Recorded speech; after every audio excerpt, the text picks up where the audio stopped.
Working tirelessly as a fine art curator and cultural worker, ANELISA MANGCU has dedicated her work to the celebration of Africanism and the femme form. She joins me now this Heritage Day to discuss her latest curational project, a group show titled Feminist Utopia. ANELISA Siswam, welcome to the show. Hi, thank you for having me. From all the conversations we've had, Gail, I always walk away having a fresh perspective of not only who I am as an African, but also as a woman. So please may you tell me about your creative journey thus far and what gets you inspired?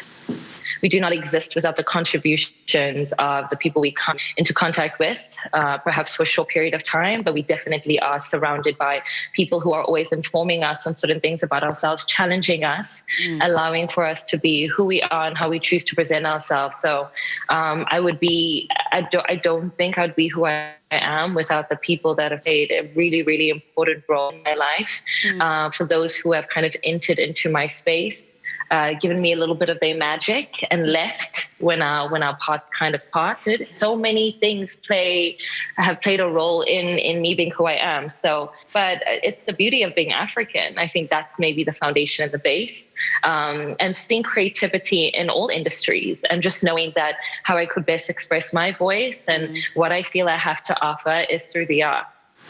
You currently have an art exhibition running called The Feminist Utopia at Ebony Curated, where you're showcasing with other amazing female artists. I know we featured Uyonela last week, who also was a part of this project. So what is the story and the drive behind the experience?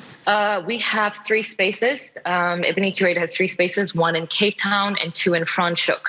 So with the space, we normally have our represented artists have solo exhibitions, but this time we had a group exhibition with numerous artists coming from different backgrounds, different races, different ways of identifying, and with different mediums too. We have sculpture, we have works on paper, we have photography, we have oil on canvas.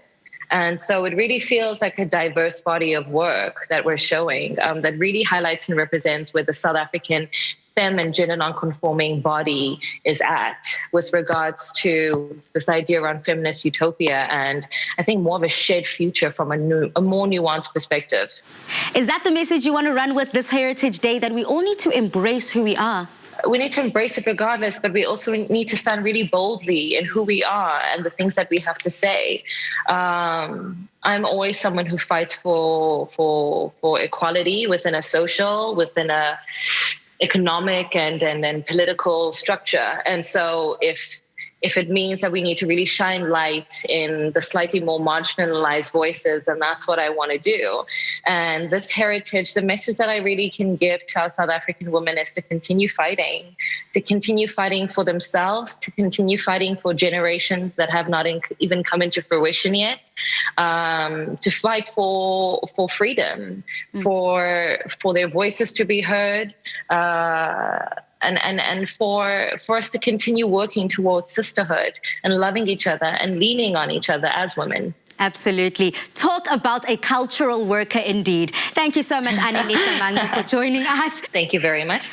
I hope that got you inspired to get your creative juices flowing on this Heritage Day by expressing yourself and heritage through various arts and crafts. If you are in Cape Town and would love to visit the exhibition at Ebony Curated, please do find more information on Afternoon Express and ANELISA MANGCU's social media pages.